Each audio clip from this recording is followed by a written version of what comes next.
Welcome back everyone on RP academy. So आज हम पढ़ेंगे अबाउट एग्रीकल्चर इकोनॉमिक्स, उसके हम एमसीक्यूज कवर करेंगे। एंड आई होप आपको हमारी सीरीज पसंद आ रही होगी। You are liking our series, please आप अपने कमेंट्स वहाँ पे दीजा करिए ताकि हमें पता चले। So let's start with our very first question, that is which of the following correctly describes the historical origin of term economics. Economics जो टर्म है उसका हिस्टोरिकल ओरिजिन क्या है, and the foundation classification attributed to a early scholar as per classical economics। पहली बात, आपको economics जैसे देखना है, आपको याद रखना हो कि इट्स अ ग्रीक वर्ड। मतलब ये बहुत इजी क्वेश्चन है, so I am going very very like simply on that. Economics एक ग्रीक वर्ड है और चार कैटेगरीज थी इसकी, classical, new classical. Different different people ने डिफरेंट तरीके से डिस्क्राइब करा है, ठीक है। इकोनॉमिक्स आपका आपका ग्रीक वर्ड है। So will see the options. पहले में ही बोलता है यहाँ पे Latin word, it can not be the option. दूसरे में बताता है आपको फ्रेंच टर्मिनोलॉजी, ये भी नहीं होगा। लास्ट आपका संस्कृत है, ये भी आपका नहीं होगा। तो what could be possible options, that is D and that is B. But आपको ये भी याद रखना होगा कि हमारे इकोनॉमिक्स के हम फादर ऑफ इकोनॉमिक्स किसे कहते हैं, father is like the very first person, वो थे आपके Adam Smith. This could be the possible correct answer. लेकिन इसके बाद लेकिन हम नीचे वाला ऑप्शन भी देख लेते हैं। Greek roots denoting market dynamics, John Maynard Keynes classified it primarily under the law of welfare. Law of welfare आपका फोर्थ जनरेशन का इकोनॉमी, लाइक आपका थर्ड जनरेशन का कहते हैं इकोनॉमिक्स के बारे में था। It's not the very first one, so this can also not be the correct option. The correct option would be option B. अब मैं थोड़ा सा इसे एक्सप्लेन कर देता हूँ आपको बेटर। वही option B is the correct answer. Economics किन दो वर्ड से बना है, oikos that is household, nomos जो मैनेजमेंट है, ठीक है। मैनेजमेंट कह सकते हैं आप, इसे लॉ भी कह सकते हैं, ठीक है। When you put them together तो ओरिजिनल इसका मीनिंग होता है economics was how to manage a household, like how you are managing things, that is called as economics. Like it makes perfect sense. जो families हैं constantly अपने choice को select करती हैं, like how they are going to use their money and how they are going to manage it. अब मैंने आपको बताया था चार टाइप के इकोनॉमिक्स थे। पहला था वेल्थ डेफिनेशन, जो आपका एडम स्मिथ ने करा। दूसरा आपका आता है वेलफेयर का, जो एल्फ्रेड मार्शल ने करा। फिर आपके पास स्कार्सिटी आती है, जो करा आपके लियोन रॉबिन्स ने। फिर आप देखते हैं ग्रोथ, जो करा था जॉन मार्टिन कीन्स ने। और यहीं पे आपको एडम स्मिथ को कहा जाता है father of economics. Explicitly state that economics is a science of wealth. Different different आपकी जनरेशन्स ने डिफरेंट डिफरेंट तरीके से इकोनॉमिक्स को डिफाइन करा है। तो उसके चार ऑप्शंस आपके पास ये हैं, कौन कौन से तरीके से इकोनॉमिक्स को डिफाइन करा गया इन डिफरेंट एरास, ठीक है।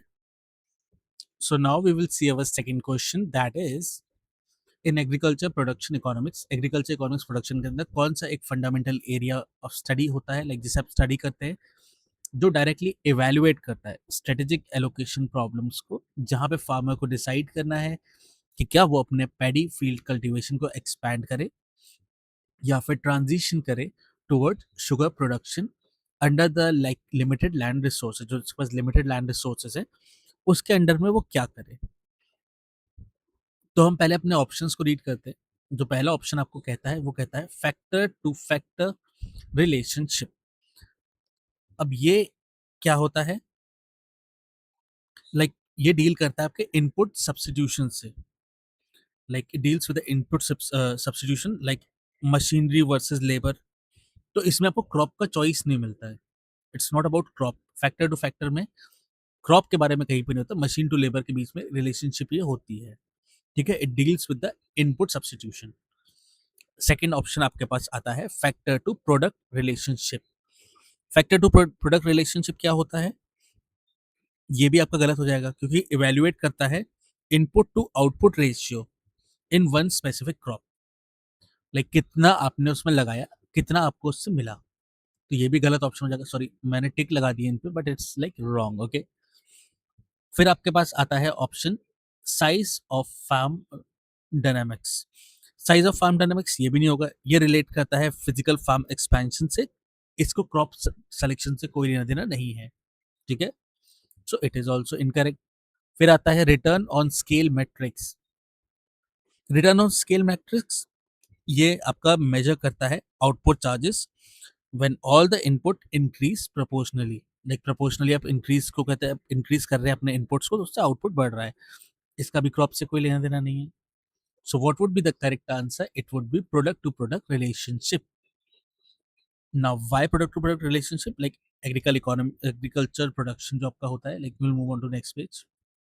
यस, जो एग्रीकल्चर प्रोडक्शन इकोनॉमिक्स आपका होता है वो ऑपरेट करता है आपके अप्लाइड फील्ड के अंदर, जहाँ पे आपका field of science where the principle of choices are systematic.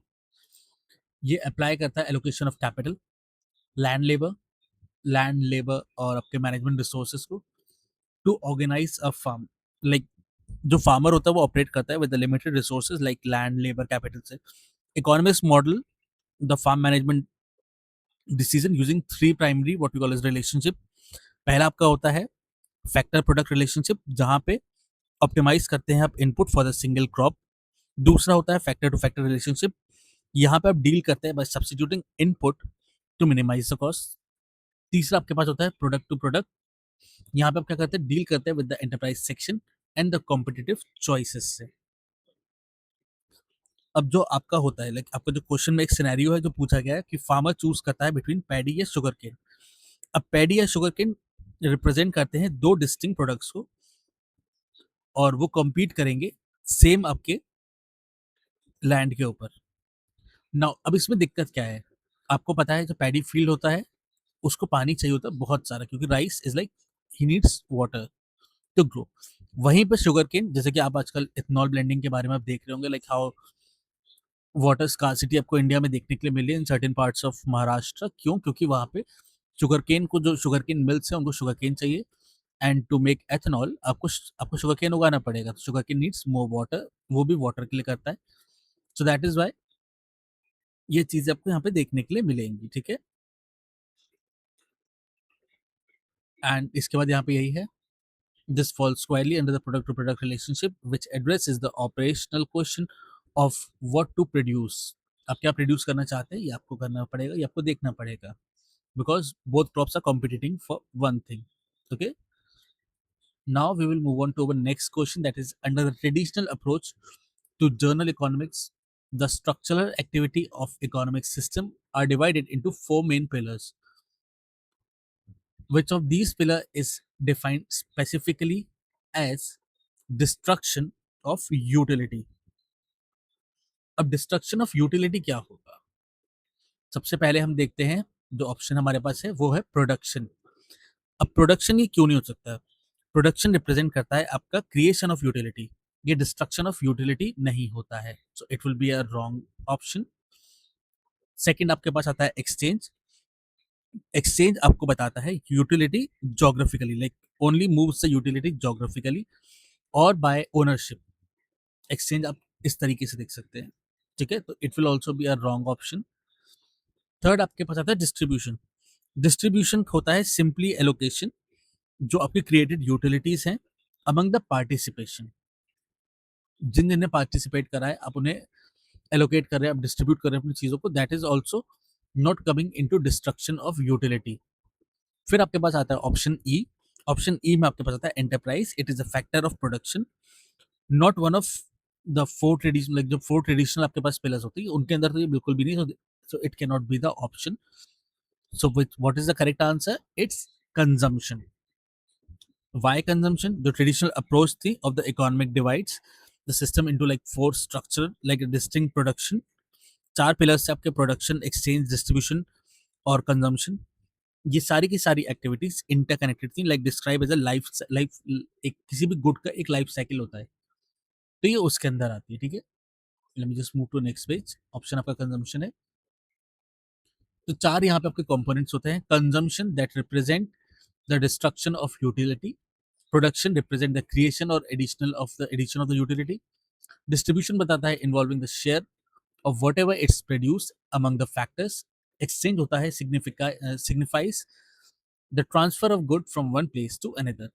तो ये बेसिकली एक साइकिल की तरह होता है, ठीक है। Production is economical, defined as creation या फिर addition of utility. Exchange refer करता है आपका transfer of goods from one entity to the another one.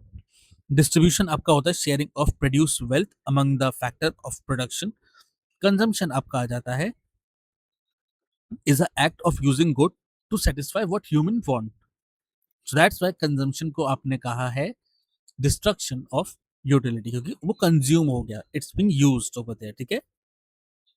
Now we will move on to our next question, that is, who introduced modern approach of economics that split the analytical study of economics activity over microeconomics and macroeconomics। अब आपको ये पता करना है कि micro और macro economics किसने करे थे, किसकी वो अप्रोच थी। सो ट्रेडिशनली आपके पास 4 पिलर सिस्टम्स जो मैंने आपको बताया था, जो आपको इवेंचुअली ट्रांजिशन करते हैं मॉडर्न एनालिटिकल स्ट्रक्चर के अंदर। द शिफ्ट वाज ड्रिवन क्योंकि वहां पे नीड था to separate individual behaviour from the aggregate nation data. तो मॉडर्न अप्रोच ऑफिशियली स्प्लिट करती है इकोनॉमिक्स को दो कॉम्प्रिहेंसिव ब्रांचेस में। What were the branches? First was micro economics, जो स्टडी करती है इंडिविजुअल यूनिट, लाइक जैसे अगर आप एक सिंगल फार्म को देखना चाहते हैं तो वो उससे स्टडी करती थी। और दूसरी ब्रांच थी मैक्रो इकोनॉमिक्स, जो आपको on the very wider area देखने के लिए मिलती थी। मैक्रो इकोनॉमिक्स ऐसा था लाइक जो इकोनॉमिक्स आप स्टडी करते हैं एक नेशनल, जैसे कि जीडीपी निकाल ले, that would be going into the macro economics region, not in the micro economics region. अब ये क्रिटिकल डिवीजन किन्होंने करा था? अगर आप इन 4 नामों को देख पा रहे हैं तो हमारा जो फर्स्ट क्वेश्चन था, we have discuss that, and ये 4 थे आपके क्लासिकल वंस। सो कौन बचा है यहाँ पे? रैग्नर फ्रेंच, ये है आपका करेक्ट ऑप्शन।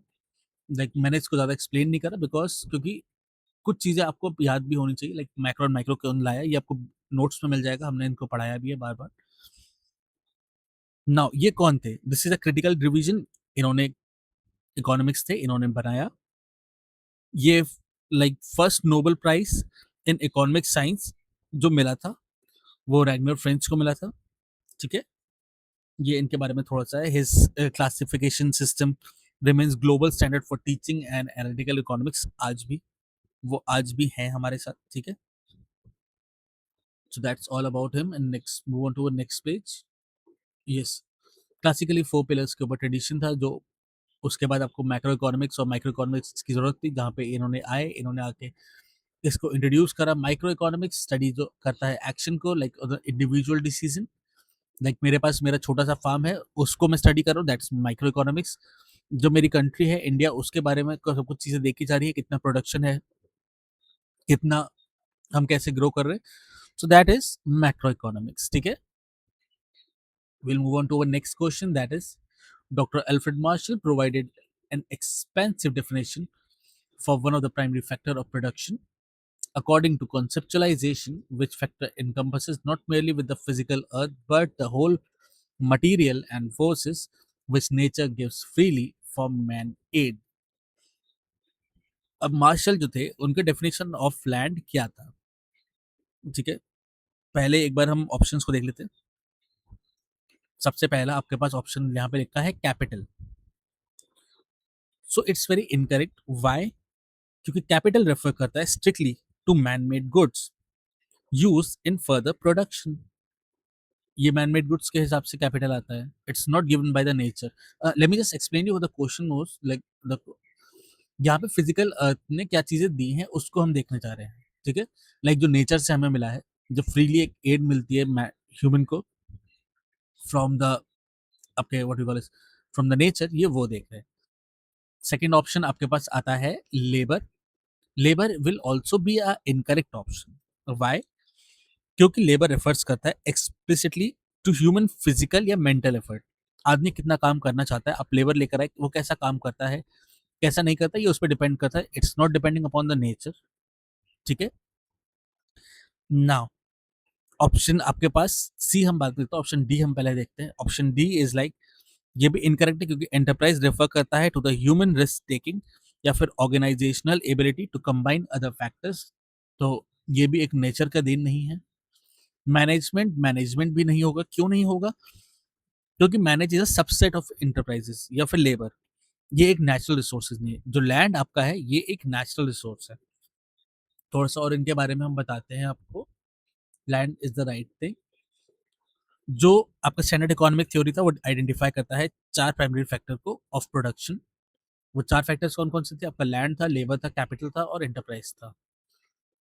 वहीं पे डॉक्टर एल्फ्रेड मार्शल आपके पास आते हैं, उन्होंने एक्सपैंड करा डेफिनेशन ऑफ लैंड को। अब इन्होंने क्या करा? he said the he noted that it should not be a limited or literal physical dirt of the real estates। एक फिजिकल डर्ट या सॉइल की तरह से नहीं कंसीडर नहीं कर सकते। It's more widely than that. एक पूरा इकोसिस्टम इसके अंदर आता है। लाइक पूरा एक जो फोर्स ऑफ नेचर है वो आपको इसको इनहांस करता है। एक इकोसिस्टम बनता है जहाँ पे वाटर, लाइट, हीट, हर एक चीज रिस्पॉन्सिबल होती है। So it's like given by the nature, it's not what you are creating. आप अपने एफर्ट्स डालते हैं, आप, but the piece of land that belongs to the nature. It's all about that. Okay. Now moving on to our next question, that is, when analyzing market structure, how the market situation characterize if it consists of large number of seller dealing with different forms of commodity, like based on brand or quality, which are not perfectly substitutes। अब यहाँ पे आपको definitions का यहाँ पे पूरी कहानी है। सबसे पहले हम देखते हैं हमारा option A, that is monopoly. So monopoly क्या होता है? मोनोपोली वो होता है जहां पे एक ही सेलर होता है। ठीक है। लाइक जैसे कि अगर आप देख रहे हैं currently, I am not going to use that examples, वो पॉलिटिकल हो जाएंगे।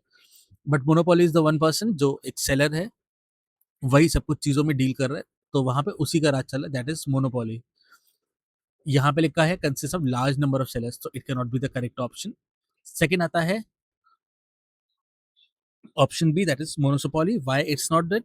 Because it relates with a single buyer, not with the multiple sellers. So it can also not be the correct option. फिर आप देखते हैं oligopoly. Oligopoly क्या होता है? ओलिगोपॉली होता है, ये फीचर करता है only a few seller, not very large number. यहाँ पे ऊपर जो करेक्ट आपके पास ऑप्शन आपको देखना है वो ये पूछ रहा है लार्ज नंबर ऑफ सेलर, इस पे कंसंट्रेट करना है हमें। फिर आप देखते हैं ऑप्शन ई, ओलिगोफॉन, oligopsony, sorry, yup. Why it's not the correct option? क्योंकि ओलिगोसोली जो होता है ये रिलेट करता है few number of buyer which does not match the prompt focus on seller and product differentiation, उसके बारे में नहीं देखता है। So what would be the correct option? Monopolistic competition it's correct option. अब थोड़ा सा हम इन सब डेफिनेशंस के बारे में और अच्छे से पढ़ते हैं। वाई मोनोपोलिस्टिक कंपटीशन, ये भी हम समझते हैं। ठीक है। So market structure are classified based on number of buyers, seller and product characteristics। Monopoly क्या है? जहां पे सिंगल सेलर एक प्रोडक्ट को सेल करता है। मोनोपोली क्या होता है? Feature single buyer of the product. यहाँ पे एक आदमी बना रहा है, यहाँ पे वो एक ही आदमी है जो खरीद रहा है। ओलिगोपोली क्या है? कंटेन करता है फ्यू सेलर्स। और ओलिगोसोली क्या है? वो कंटेन करता है few large buyers. Monopolistic market environment क्या होता है? यहाँ पे लार्ज नंबर ऑफ सेलर हैं जो डील करते हैं डिफरेंशिएट प्रोडक्ट्स में। Different brand, packaging, quality substitute नहीं होते बट एक जैसे होते हैं, एंड वो एक साथ सेल आउट करे जाते हैं। ठीक है। लाइक जैसे कि आप समझ लिए, like what you call it, आप एक कुकर लेने गए, you need a cooker of like 1 litre. तो डिफरेंट वहाँ पे ब्रांड्स हैं, जो डिफरेंट ब्रांड्स, डिफरेंट डिफरेंट उनकी कैरेक्टरिस्टिक्स होंगी, डिफरेंट उनकी बिल्ड क्वालिटी होगी। लाइक आपका फोकस है कि मुझे 1 लीटर कुकर चाहिए, but they have like varieties. एक ब्रांड के अंदर ही मल्टीपल वेराइटीज होती है, डिफरेंट ब्रांड्स भी एक तरीके की चीजें बना सकती है। ठीक है। So that is a monopolistic market environment. Okay. Now we'll move on to our next question. A farmer calculate the total volume of wheat generated in their farm during the current Rabi season, keeping like after keeping aside the requirement quantities for seed purposes and the daily family food consumption. The remaining portion represent what economic surplus? यहाँ पे एक farmer है, इन्होंने एक wheat generate करा, उन्होंने पहले वो बचाया जो उनको अगले के लिए चाहिए। फिर उन्होंने वो बचाए जो डेली फैमिली फूड आपको चाहिए। आपने सेव करके रख लिया कि साल भर में मुझे सपोज़ करिए 100 किलोग्राम मैं व्हीट खाता हूँ, लाइक आटा मैं खाता हूँ, तो मैंने उतना बचा के रख लिया। अब जो बचा हुआ पोर्शन है, उसको कैसे रिप्रेज़ेंट करा जाएगा? लाइक वो मार्केट में उसका एक क्या नाम होगा? सो पहला ऑप्शन आपके पास आता है मार्केटेबल सरप्लस। क्या ये सही हो? नहीं। मार्केटेबल सरप्लस आपको जो थियोरेटिकली हम देखते हैं, वो होता है maximum, like theoretical maximum where the question where is the question जो आपको पूछता है वो ये पूछता है कि जो एक्चुअल रिमेनिंग पोर्शन है वो आप दे रहे हैं, डिडक्शन के बाद जो आप दे रहे हैं वो आप दे रहे हैं। So it can not be the correct option. फिर आप देखते हैं option B, that is customer surplus. Customer surplus ये नहीं हो सकता। क्यों नहीं हो सकता? क्योंकि पहली बात, कस्टमर सरप्लस सरप्लस जो होता है ये बायर को, लाइक बायर के वेलफेयर के लिए होता है। लाइक हमारे पास सरप्लस में है तो हम आपको कम रेट में दे रहे हैं, लेकिन उसके पास तो सरप्लस है ही नहीं। वो जो अपना बचा हुआ है वो बेचने जा रहा है in a very small quantity. So customer surplus ये नहीं हो सकता। थर्ड आप देखते हैं, थर्ड हम बाद में देखते हैं, ठीक है। फिर हम देखते हैं फोर्थ वन, एंटरप्राइज सरप्लस। क्या ये सही होगा? एंटरप्राइज सरप्लस वो होता है जब जो enterprise surplus is not the standard term जो आपका एग्रीकल्चर वॉल्यूम्स हम देखते हैं, लाइक एग्रीकल्चर के अंदर इससे हम नहीं रिप्रेजेंट करते हैं कहीं पे भी। इट्स लाइक ये कोई एक टर्म की तरह नहीं है, तो इसको आप इनकरेक्ट ही मानिए। नाउ संक प्रोडक्शन सरप्लस, ये क्या होता है? ये भी एक फैब्रिकेटेड टर्म की तरह है, लाइक इस टाइप का कोई एक टर्म नहीं है जिससे आप कह सके। So it is also incorrect option. The correct option would be marketed surplus. Marketed surplus क्या होता है? थोड़ा सा हम इसको पढ़ते हैं। एग्रीकल्चर मार्केटिंग इकोनॉमिक्स में they are different type of आपके फार्म्स के सरप्लस होते हैं। Total production in absolute volume of crop harvested by the farmer, इस तरीके से हम इसे कैलकुलेट करते हैं। फार्मर जो होता है रिटेन करता है सम सीड्स अपने नेक्स्ट सीजन के लिए इसके अंदर।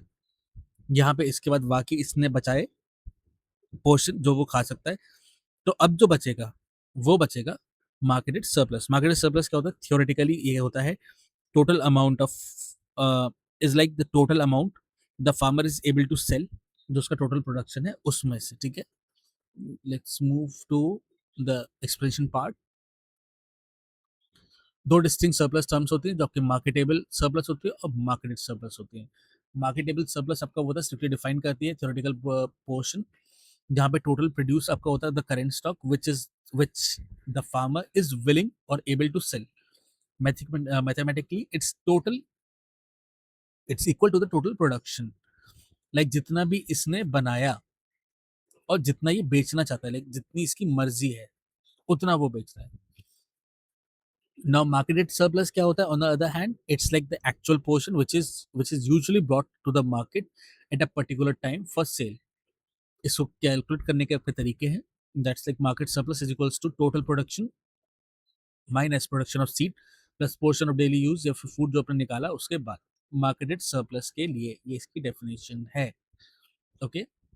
Now we will move on to our next question, that is, let me just press it out. If a consumer enter an agriculture cooperative store fully prepared to pay 500 rupees for a bag of premium organic fertilizer but discovers the actual price is only 380 rupees, what is resulting value of the customer's surplus? Now यहाँ पे एक concept है, consumer surplus are the concept जो measure करते हैं economic welfare of the buyer. ये represent करता है monetary gain individual realises when purchasing a good below of their maximum budget. Now, it's a core formula is like what the consumer is fully prepared to pay. Like the core formula requires होता है कि आपको पता होना चाहिए कि what the consumer is fully prepared to pay. It also requires knowing the consumer actually pays. Consumer क्या पे करने जा रहा है, तो इसका एक फॉर्मूला होता है like consumer surplus is equals to prepared to pay and what actually paid. Like suppose करिए मैं कुछ खरीदने गया, व्हाट यू कॉल इस, जैसे आप ऑनलाइन चीज़ें देखते हैं, लाइक सपोज करिए कोई आप चिप्स का पैकेट आप देखते होंगे, लाइक ब्लिंकिट वगैरह का आप यूज़ करते हैं। सो नॉर्मली मार्केट में आप जाते हैं तो वो आपको मिलता है 20 रुपए का, कहीं भी किसी से मांगेंगे 20 ही देगा, लेकिन जब आप ब्लिंकिट पे जाते हैं तो वो आपको मिलता है 18 रुपए में। So what is that? ये कंज्यूमर सरप्लस है, इसे कंज्यूमर सरप्लस की तरह देखा जाता है। लाइक जो सिनेरियो आपका इसमें बना वो एकदम परफेक्ट था। कंज्यूमर वैल्यू करता है फर्टिलाइजर बैग को 500 रुपए की, वो वो फुली प्रिपेयर्ड है कि वो 500 रुपए पे करेगा, लेकिन जो दुकानदार है वो उससे लेता है 380 रुपए में, तो एक्चुअल प्राइस जो उसने पे करी वो 380 है। अब आपको जैसे कैलकुलेट करना है तो आप इसको कैलकुलेट करेंगे लाइक 500 माइनस आपने दिया 380 रुपए। So what we will get 120 as our correct option. Actual price pay करी आपने 380, टोटल आपके पास 500 रुपये आप समझ के लेके गए थे कि 500 रुपये का मुझे मिलेगा, तो 220, तो 120 रुपये आपका उसमें बचा। सो that is the correct option. जो कंज्यूमर का सरप्लस है वो 120 रुपये का होता है, ठीक है। यस, यहाँ पे हमने यही एक्सप्लेन करा है, ठीक है। Now we will move on to our next question, that is which type of financial farm budget focus करता है specifically on estimating the additional cost and return resulting for minor operational change such as substituting labor for machinery or changing the single crop enterprises।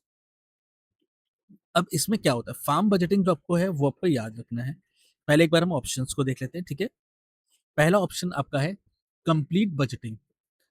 अब complete budgeting क्यों नहीं एक correct option हो सकता, क्योंकि complete budgeting तो आपका whole farm ओवरऑल्स के लिए लगता है, लाइक पूरे फार्म के लिए लगता है। अगर आप कोई माइनर चेंज कर रहे हैं तो उसमें आप कंप्लीट बजटिंग तो मेरे हिसाब से नहीं देखेंगे, so it's incorrect option. Second आपका ऑप्शन आता है एंटरप्राइज बजटिंग, ये भी नहीं होगा। एंटरप्राइज बजटिंग एस्टिमेट करता है कॉस्ट और रिटर्न को for a single crop in isolation, जो भी मार्जिनल चेंजेस हैं उनको वो नहीं देखेगा। So enterprise budgeting is also incorrect option. फिर आप देखते हैं टोटल बजटिंग। टोटल बजटिंग क्या होता है, ये टोटल बजटिंग इज लाइक, आप मान सकते हैं कि सिनोनिम है। लाइक हमारे पास ऑप्शन की कमी थी तो इसलिए हमने टोटल बजटिंग लिखा, otherwise it's actually same as complete budgeting, ठीक है। फिर आप देखते हैं option D, cash flow budgeting. Cash flow budgeting जो आपका होता है ये फोकस करता है on the time of liquidity, like liquidity timing होता है। It is not the profitability of, किसी भी प्रॉफिटेबिलिटी से कहते हैं लिंक नहीं करता है ड्यूरिंग द स्ट्रक्चरल चेंजेस, तो it is also incorrect option. क्योंकि आपने माइनर ऑपरेटेड चेंजेस को देखा है तो यहाँ पे आपका करेक्ट ऑप्शन हो जाएगा पार्शियल बजटिंग, ठीक है। पार्शियल बजटिंग में आप उस छोटी जगह पे जहाँ पे सब्सिट्यूट कर रहे हैं आपके लेबर को फॉर मशीनरी या फिर सिंगल जो भी चेंजिंग क्रॉप एंटरप्राइजेज है उसके अंदर ये नोट में आता है। Now will move on. Yes, तो फार्म बजटिंग टूल कैरेक्टराइज करते हैं various type depending upon the scope of evaluation. Partial budgeting जहाँ पे आप छोटे बहुत चेंजेस करते हैं फार्म के अंदर, उससे थोड़ा बहुत एस्टिमेट ऊपर नीचे रिटर्न में होता है। ये अप्लाई होता है थ्री टाइप ऑफ चेंजेस में होता है, जो भी मतलब sorry three type of changes होते हैं आपके पास। एंटरप्राइज सब्सटीट्यूशन, जैसे कि आप शिफ्ट कर रहे हैं पैडी टू शुगर केन, वो एंटरप्राइज में जाएगा। इनपुट सब्सटीट्यूशन आपका रिप्लेसिंग आपका लेबर टू मशीनरी हो जाएगा। माइनर स्केल चेंजेस ये होता है एक्सपेंशन ऑफ एरिया का। ये थ्री टाइप ऑफ चेंजेस हैं जो डायरेक्टली इसमें अप्लाई होते हैं, ठीक है। Now we will move on to last question of today, that is question number 10। In farm financial ratio analysis, which ratio measure the short term liquidity of a farm business by dividing quick asset by current liability? ये आपको kind of पूछा गया है कि ये किसका what you call किसका formula है, ठीक है। फाइनेंशियल रेशियो एनालिसिस के टाइप में आप इस क्वेश्चन को देख सकते हैं। यहाँ पे रेशियो आपका हो रहा है, मेजर कर रहा है शॉर्ट टर्म लिक्विडिटी को एक फार्म बिजनेस का, उसको डिवाइड कर रहा है आपने quick asset by current liability. मैं आपको इसका एक करेक्ट ऑप्शन पहले बता देता हूँ, लाइक वाई। इसको कहते हैं हम एसेट टेस्ट रेशियो, ठीक है ना। पहला वाला गलत क्यों है, because net capital ratio measure करता है लॉन्ग टर्म सॉल्वेंसी को, like total asset upon total liability. Net capital ratio आपका होता है total asset upon total liabilities, ठीक है।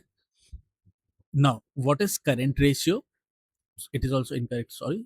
So what is current ratio? Current ratio आपका होता है जहाँ पे जितने भी अपने करंट एसेट्स को यूज करा है, like not just quick assets, आपने जितने भी एसेट्स को यूज करा है वो उन सबको करता है। यहाँ पे ऑप्शन में आपको दे रखा है क्विक एसेट, तो it can not be a correct option. Third option आपको पता है debt to equity ratio. Debt to equity क्या होता है? ये कंपेयर करता है borrower of the funds to the owner of the equity. फिर आपके पास ऑप्शन ई है ऑपरेटिंग रेशियो। ऑपरेटिंग रेशियो क्या होता है? ये कंपेयर करता है operating expense to gross income. So it also cannot be a correct option. The correct option is asset test ratio. Now, financial ratio provide vital insight to the solvency, liquidity, and operational efficiency of firm enterprises. अब इसके अंदर में कौन कौन से use करें? Net capital ratio, इसमें total asset upon total liability. Current ratio में current assets upon current liability. Asset test ratio होता है आपका क्विक एसेट्स जो आपके होते हैं ऑन द करंट लायबिलिटी। ये रेशियो सर्व करता है strict measure to immediate liquidity because it includes less liquid current assets like आपकी इन्वेंट्रीज, वो इसके अंदर इंक्लूडेड नहीं होती है। ठीक है, तो आज के लिए हमारे लेक्चर में बस इतना ही था एंड आई होप ये सीरीज आपको पसंद आ रही हो। Please do like share subscribe to RP Academy and जो भी आपको लगता है क्या चीज़ें आपको चाहिए वो आप कमेंट्स में लिख सकते हैं। And please take care of yourself and have a nice day. Thank you and have a nice day again.